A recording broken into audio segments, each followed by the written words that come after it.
ஆச்சி மசாலா எந்த சமையலும் ருசி தேடும் ரகசியம் 20 ரூபாய். இடைத்தேர்தல் நடக்குமா என்று தெரியவில்லை. ஏன்னா வருகிற பட்டியலில் இந்தியாவில் பல்வேறு பகுதிகளில் இடைத்தேர்தல் நடத்துவதாக அறிவிக்கப்பட்டிருக்கிற தேர்தல் ஆணையம். ஆனால் தமிழகத்திலே வழக்குகள் இருக்கிறது என்று சொல்லி தமிழகத்தினுடைய தேதிகள் அறிவிக்கப்படவில்லை. இந்த இடைத்தேர்தல் உண்மையிலே ஒரு அராஜகமான இடைத்தேர்தல் தான். அந்த தொகுதி மக்கள், பல்லாயிரக்கணக்கான மக்கள், இவர்தான் எங்களுக்கு சட்டமன்ற உறுப்பினராக வர வேண்டும் என்று முடிவெடுத்து அவருக்கு அதிகமான வாக்குகளை அளித்து அவரை வெற்றி பெற செய்து சட்டமன்றத்துக்கு போய் நமது மக்களுடைய குறைகளை கேட்பார்கள், நமது தொகுதிக்கு திட்டங்களை கொண்டு வருவார்கள் என்று எதிர்பார்த்து தான் அவர்களை வாக்களித்து வெற்றி பெற செய்தார்கள். ஆனால் நம்ம ஊர்ல ஒரு பழமொழி இருக்கு, போன மச்சான் திரும்பி வந்தான்னு ஒரு கதை சொல்லுவாங்க. அந்த மாதிரி சட்டமன்றத்துக்கே போகல, அதுக்குள்ள பதவியை ராஜினாமா பண்ணக்கூடிய அளவிற்கு நம்ம எம்எல்ஏக்கள் இருக்காங்க.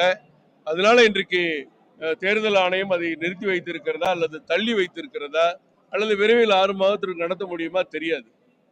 தொகுதி மக்களுடைய விருப்பத்துக்கு எதிரான முடிவாக தான் அவர் எடுத்திருக்கிறார்.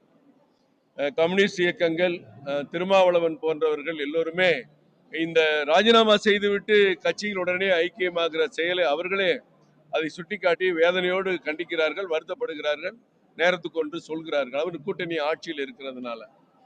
இன்றைக்கு இருக்கிற முதலமைச்சர் ஒரு இளைஞர்னு சொன்னா அவருக்கு 52 வயசுக்கு மேல ஆயிடுச்சு. உதயநிதிக்கு 55 வயசுக்கு மேல ஆயிடுச்சு.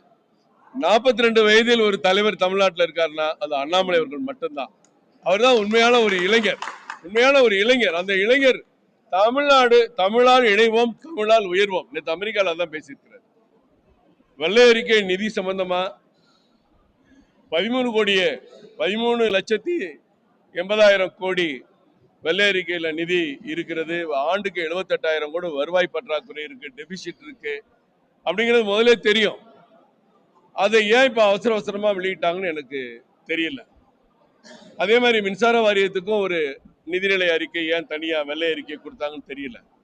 ஒருவேளை இன்னும் மின்சார கட்டணம் உயர்த்த போறாங்களா, அல்லது ஆண்டுக்கு இன்னும் நான் எங்க ஆட்சியிலும் இன்னும் ஒரு 5 லட்சம் கோடி கடன் உயரத்தான் செய்யும், ஏன்னா ஏற்கனவே நாங்க வட்டியே 78,000 கோடி கட்டிக்கிட்டு இருக்கோம் வருஷத்துக்குன்னு சொல்ல வர்றாங்களான்னு தெரியல.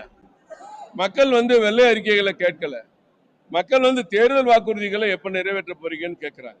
ஆச்சி மசாலா எந்த சமையலும் ருசி தேடும் ரகசியம் 20 ரூபாய்.